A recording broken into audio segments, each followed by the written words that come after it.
All right, folks. This is Captain Skyhawk. One quick thing I'm going to say is that there's actually a chance the game will crash on the final boss. So that's just a part of the nature of the cart, apparently. I'm not doing this on emulator; it is on my console. So hopefully we'll see the end of the game, but we might not see the part after the final boss. So I just want to mention that now. Go ahead and reset it here so we can start from the beginning. It's kind of a fast-paced game. Kind of simple.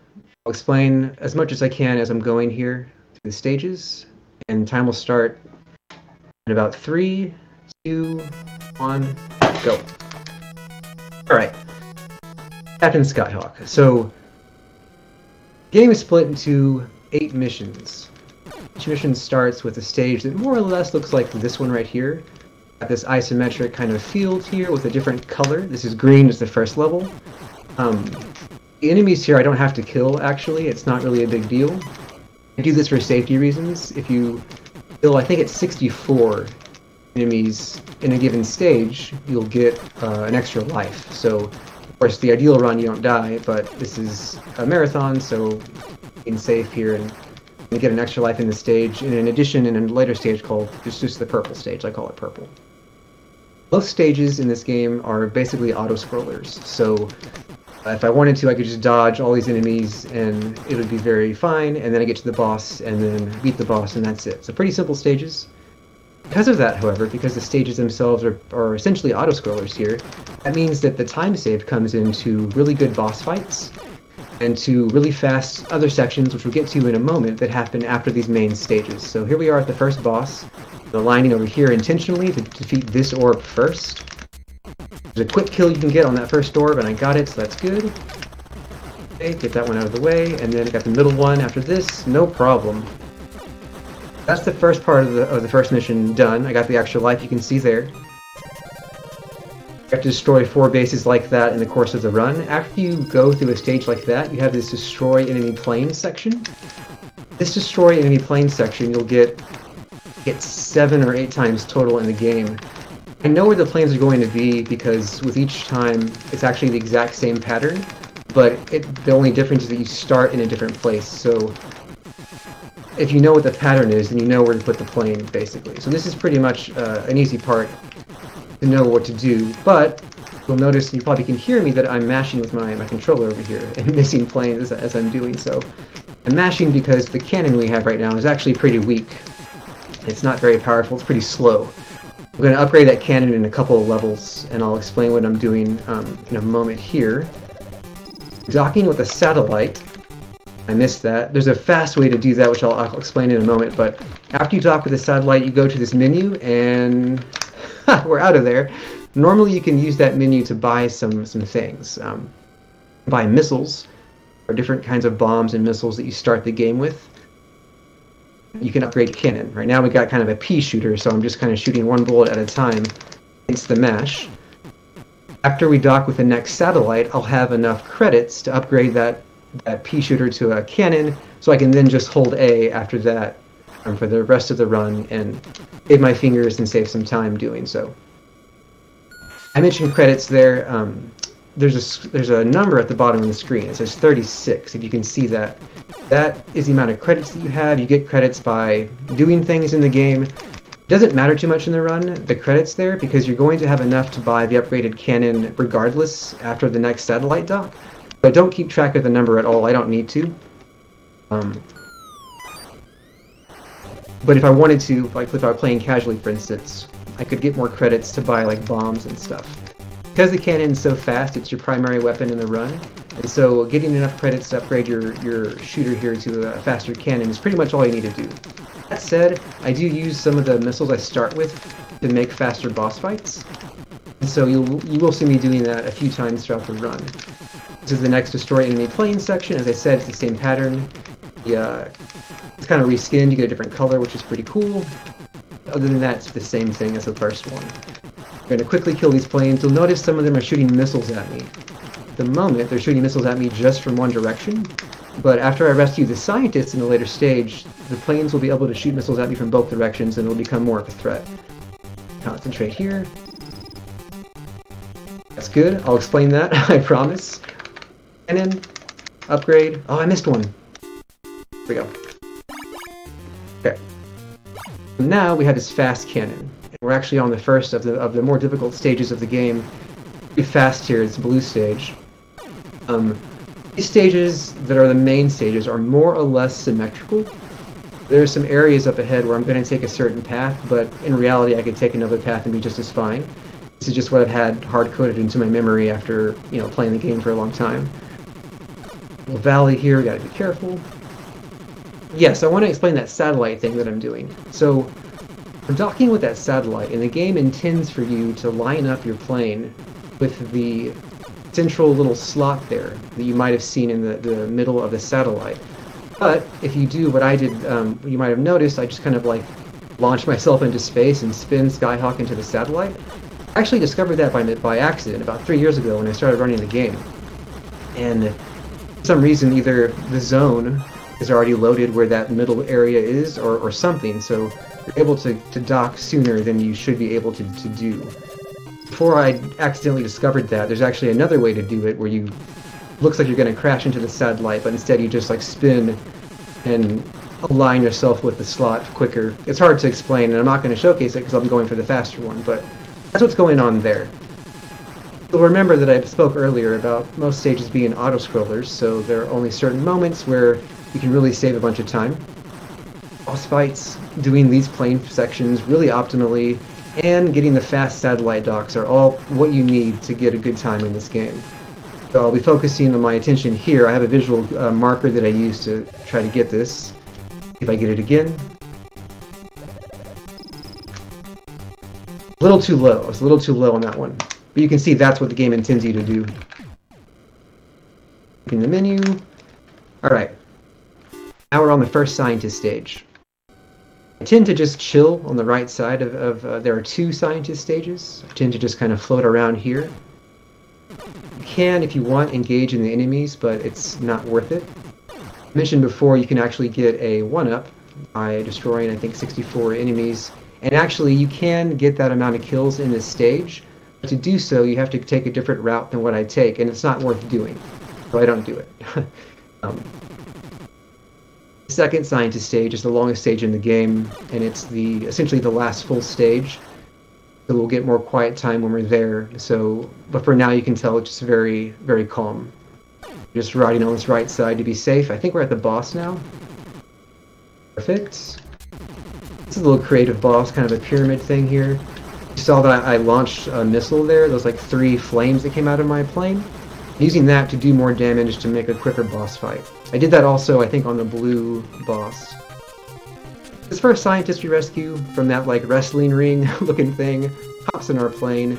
First half of secret weapon installed. What does that mean, Jokobo? Well, let me tell you. So we're picking up 2 scientists in this game. Each of them has the ability to give us half of a secret weapon. The lore that's stated nowhere in the actual game is that we're installing the secret weapon to destroy this mothership. So I think aliens invaded Earth or something, I don't know.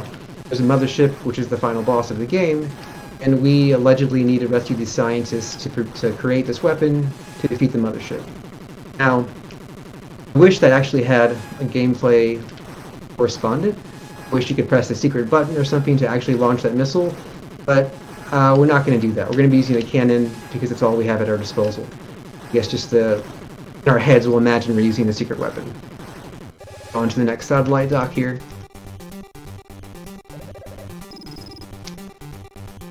I was too high that time. They're a little tricky. A little tricky there.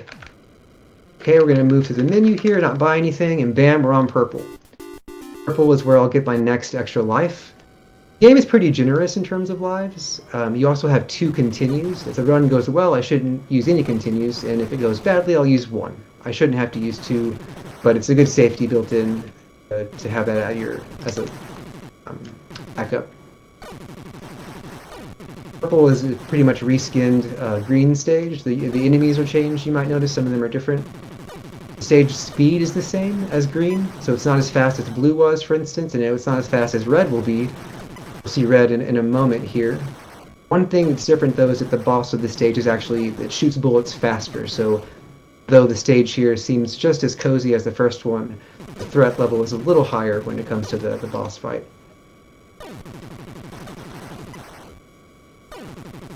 Kind of a peaceful game, really. Like, I find the auto-scrolling sections to be kind of calming in a way. I mean, I say this as I'm like blowing up a bunch of enemies, but you know, it's a nice time to reflect. Here we go, we're at the boss. I line up on the left side first, and I do that intentionally. The ideal fight, you only swoop a couple of times from left to middle to right and back to middle. If you started off with the middle bulb, you'd actually swoop a few more times and lose time on bad movement there. There's also a quick kill you get on that middle bulb. Your plane, for some reason, is so close to it that your shots are registered faster. So because that's a quick kill, I want to save that for the middle area. So I start with the left, destroy that bulb, swoop into the middle. Ideally, I get that first bulb and then the one in the back. Then I swoop over to the right one and then come back for the one in the very middle. That one in the middle is not activated until you've destroyed all the other 4 bulbs that are around it. So that's also a time save aspect.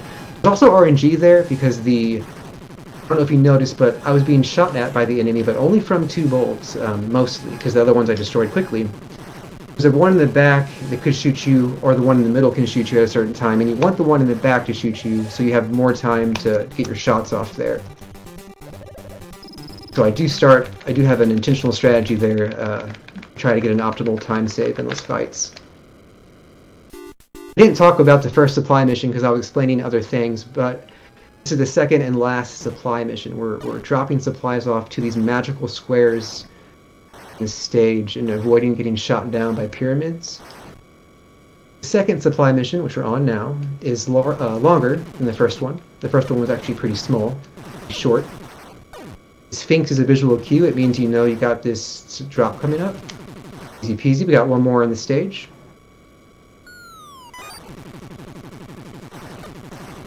That Sphinx there, I used to try to shoot it just for fun, because it's like, I think it has a very small hitbox, but easy just for a visual cue. There's also some palm trees that come after that Sphinx you can use to line up your plane.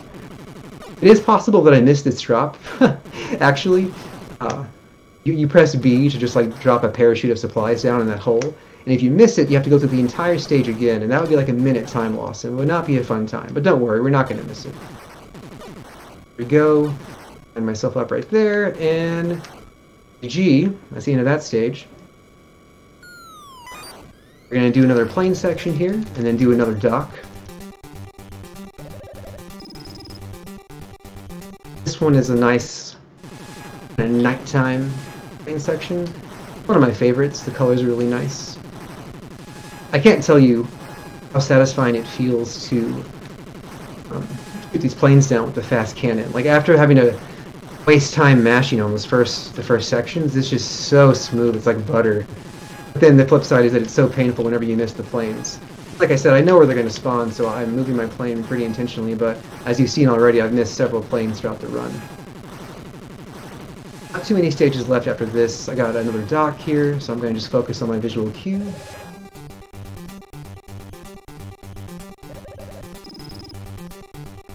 It's good. Now we're on red. Red is, I think, the toughest stage. It feels faster than blue. That's probably just because of how we perceive the color red. I don't know, I'm not an expert. But it is pretty hard all the same. Again, like other stages, it has some symmetrical geography to it, if you will. But the path that I take is one that I take because I'm just used to it, so I'm going to go over here to the left. This plane is very annoying. I didn't talk about the plane that much in the blue stage, but it's quite difficult to avoid all the bullets in the stage that come at you without crashing while going fast and while trying to dodge the bullets coming at you from an enemy plane that constantly respawns. It's a little much, so the stage is pretty stressful. We're here at the boss though, which is good. As you can see, I'm lined up on the left again. Problem. Use that missile to do extra damage. Didn't get the fast kill on that back one, that's fine. Easy peasy. That's the last of the enemy bases we've destroyed. So I guess we've taken all the power away from the mothership. I don't know. I don't know what's going on there, but that's the last of those stages you'll see. After this plane section, we have the final stage of the game, which is the second scientist stage. We have one more satellite dock coming up after I destroy these planes. Oh no, I got shot by a missile. Those missiles are pretty picky. Pretty picky missiles with whether or not they decide to actually hit your plane. There's also a glitch that can happen where a missile will hit you and you'll be producing that smoke that you saw to indicate, okay, you're gonna die, here we go, but you won't die. I don't know what causes it. It's happened before several times to me, and it's happened to other runners as well, I know. I wish I could replicate it. Alright, let me focus on this last satellite dock here. Hopefully it goes nice and smooth. That's good. Bam! Okay, the second scientist stage. So, this is the longest, I think widest stage in the game. Take a right path here, like I mentioned before, to avoid enemies. There are these really annoying mine enemies that you see there, right there, exploding. You'll see some of them explode off screen as well. They are really difficult to avoid when you're flying near them, if you're going through the stage in a regular fashion and not cheesing it out like I am right now. It's very easy to die. If you look on SRC's boards, you can see that there are runners in previous runs, or even runs that may still be there, who will intentionally take a death at the beginning of the stage if they're down to 1 life to force it to continue, because the stage is so long and so punishing. If I died at the end of this stage and got to continue, I'd have to go back to the beginning. It would be very painful for everybody involved. But you can avoid all that by just sticking to the right side of the stage, kind of lining up on this little mountain crevice, and you're totally fine. Again, just like be calm, think about your day.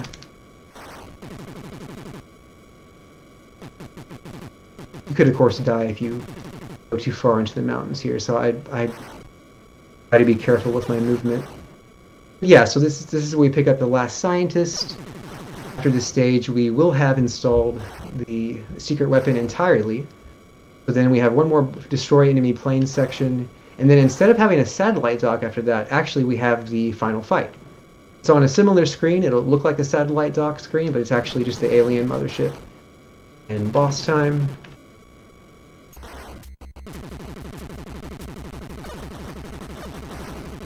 Not too bad. Okay, second scientist freed.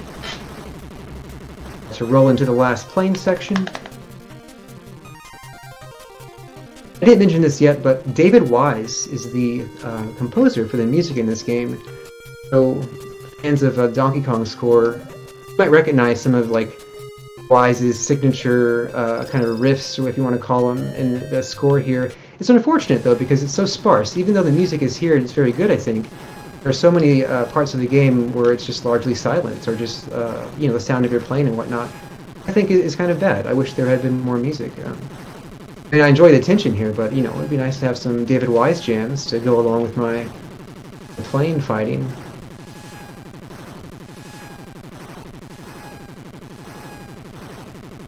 I was able to dodge the missiles pretty well, I think, on the whole in this game, which is nice. It's an awful time loss whenever you have to get shot down by them. More planes here. Okay, here we go. We're rolling into the final fight. It could crash here. If it does, I'm going to turn my console off because it'll make an annoying sound, but I hope it doesn't crash. Time will be when the credits roll, or when the credit screen appears, that is. You can tell it's the same screen as a satellite docking screen, and moving Skyhawk on the screen is pretty weird feeling. Bada bing, bada boom. Bam, there it is. There it is, Captain Skyhawk. We're gonna listen to the Wise jams on the credits here, though. Bam. Well, we're gonna put Dave's name in right here, but that's the run. My record for this is 18 minutes and 1 second, so this wasn't awful. For a little marathon setting here. Dave, thank you for letting me showcase this, and hope you guys have enjoyed the weekend events. I've caught a bunch of runs, and they've all been really good. Dave, thank you and Kat for doing all the work putting this together. It's been a really good time.